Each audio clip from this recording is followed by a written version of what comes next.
Alicia Nazarova, Beryl Purdy, Poppy Davey Holly Waterhouse, Lana Owen, Susan Turner, Marissa Taylor, Aldrich, Parwin Bernadette Qureshi, Rosario, Angela O'Brien, Mitchell, June Sarah Jones, Boner, Ashley Joy Gail, Morgan, and Lisa Jane unknown McCarthy, Tiffany Charlotte Huggins, Lucy Jade Jade Francis, Maya, Simbiso, Stacey Nell, Aretha Marley, Sabrina Sarah Smith, and Shirley Hill, Asma Margaret Baby, Elizabeth, Anita Knowles, Luz Mary Izar, Tracy Kidd, Leanne Caroline Underwood, Tracy Felicita, Lucy Forrest, Alexandra.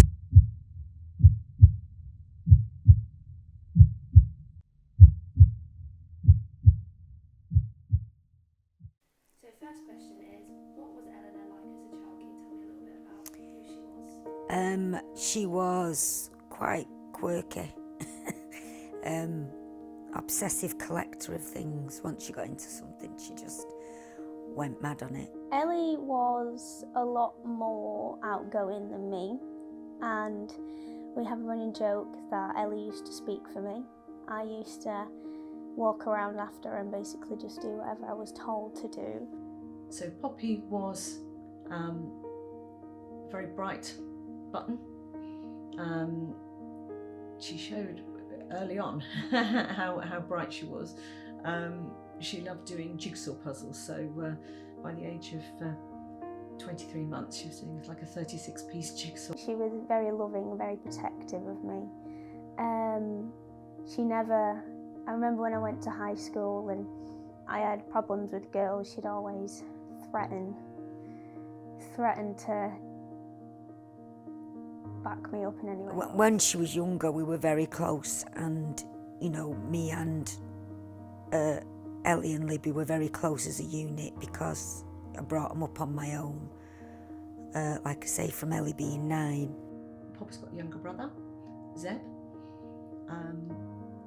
They had a really good relationship. They sparked off each other, would take the mickey out of each other, and they always got on really well. I knew I was lucky when they were little. There was only 23 months between them. They got on with each other's friends. They didn't argue. It was idyllic. It was idyllic, and I am pleased at the time. I knew I was lucky enough to be able to stay at home for those formative years and just be with them and have just the best time.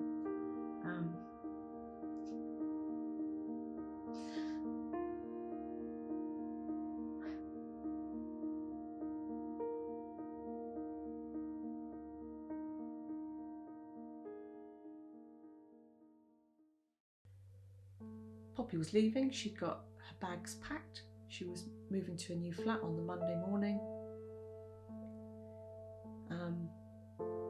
The week she was killed, it was Christmas party night. She'd been to her work's Christmas party on the Wednesday, and on the Thursday night he went to his work's Christmas party in the same venue actually. She'd gone to bed about 10:15 that night. You see evidence on her phone. And then he came in at about 3ish. And began his assault while she was in bed. Me and Andy were here, and he was about to go out, and there was a knock at the door, and it was 2 plainclothes officers from Bolton who'd been sent out to say to us to get to the hospital that there'd been an incident involving Ellie. And I don't quite know what I thought, but when they said she was in critical care, it didn't register with me. And I remember Andy saying to me in the car, this is probably quite serious, you do know that, don't you? And we got to the car. My mum sat in the back of the car and Andy was driving very, very fast. Mum was like, we're going to go to the hospital. And she said it was Ellie. And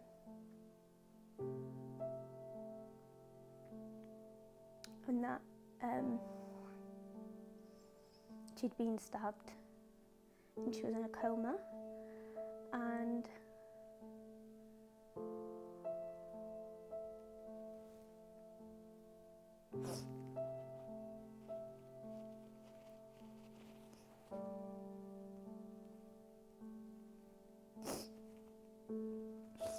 I just looked at her and said, "Is she going to live?" And she said, "No."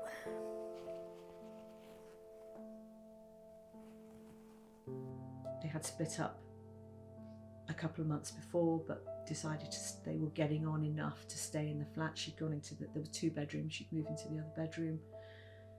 Her bags were packed on that Friday, so it was a Friday morning that he killed her. That Friday night she was going to London to have a Christmas party with her old uni mates, and then was going to go back to Leeds Sunday, move to a new house, new flat on Monday.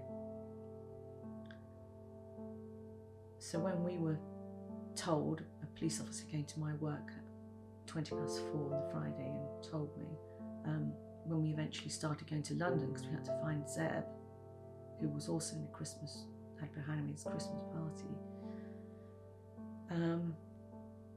I was then messaging her friends saying, because they were expecting her to turn up, saying, "Oh, Poppy won't be able to make it. I'll tell you more, soon," sort of thing. And then they were messaging me, "Oh, what? Oh, is there anything wrong? Shall I give her a ring?" I'm going, "No, don't, because we needed to tell Zeb first." Which was awful. You remember telling him and him going, but she's all right, isn't she?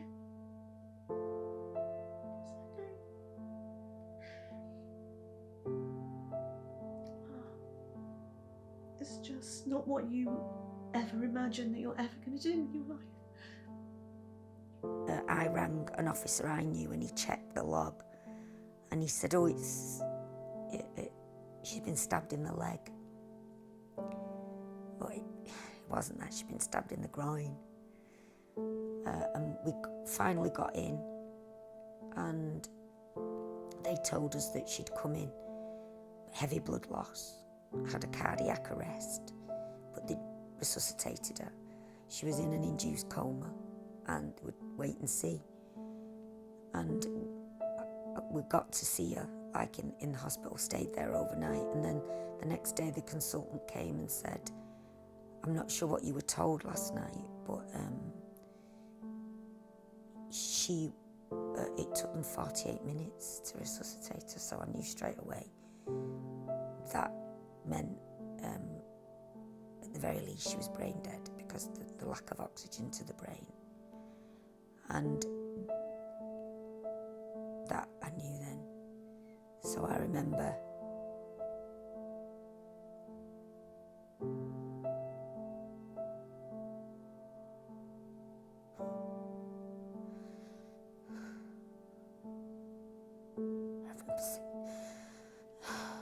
give me back her whole or not at all.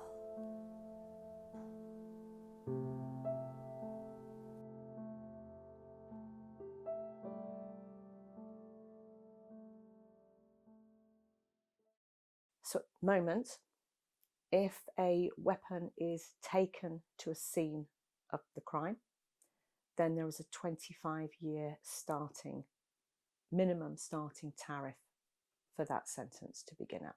And then that can be moved up and down, but it starts at 25 years. If a weapon is deemed to be already at the scene, the starting tariff is 15 years. Again, that can be moved up or down.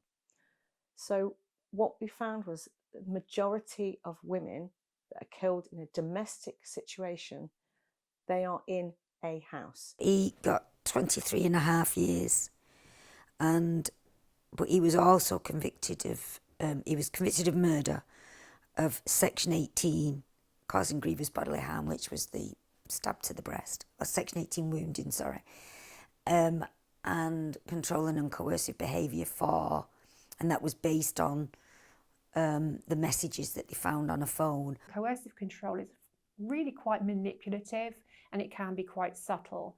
So the perpetrator may not outwardly say, I don't want you going out tonight with your friends, or I don't want you wearing that outfit. But what they will do is make faces, their body language may change, their behaviour may change in very subtle ways. And all the while, the partner is picking up on this, and they're not too sure what's going on because it is so subtle, but they find themselves modifying their behaviour. Fundamentally, this is about education and awareness.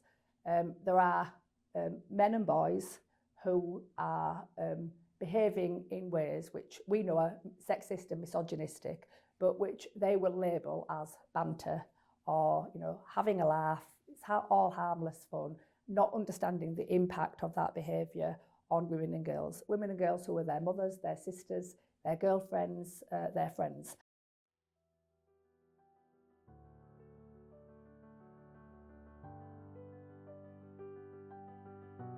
Killed Women is a network for bereaved families who have lost loved ones due to male violence, lost women due to male violence. I realised, because obviously I was off work quite a while, and I remember realising that Ellie's name would be read out in the list that Jess Phillips reads out every year of every woman and girl killed that year, and you know, the numbers are staggering.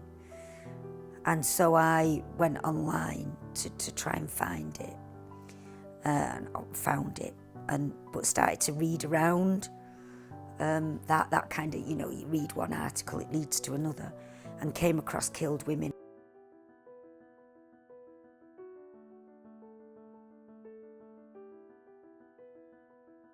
In September in London with the black and blue plaques. That was an initiative by Ernest, another advertising agency, whereby they sort of replicated the English heritage blue plaques that you get, but these were black and blue. Black and blue is obviously a phrase that's often used for bruising, so that linked with the domestic abuse element of it.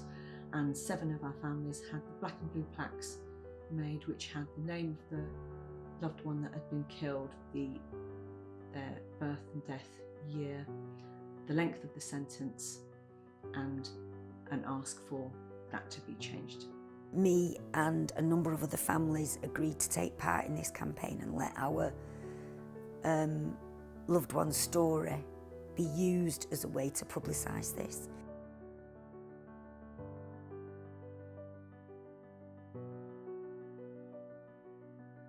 Only very, very recently, the government, whilst aiming to respond to it at all, said that it would be considered in a law commission review along with other aspects of law changes in regard to murder, which on the face of it sounds great, but that review will take at least 2 years, and then the government have to consider and then decide whether to implement them.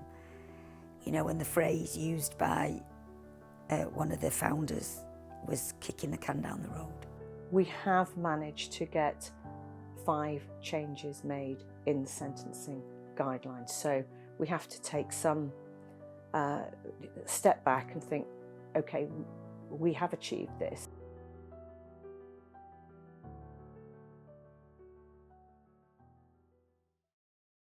Every single time I pick a knife up, whether it's to just butter some, you know, put butter on my toast, every single time my hand goes on a knife, I think of his hand going on the knife. And it's there all the time. I think I just miss her, if anything. Getting older and just having your sister there throughout those moments is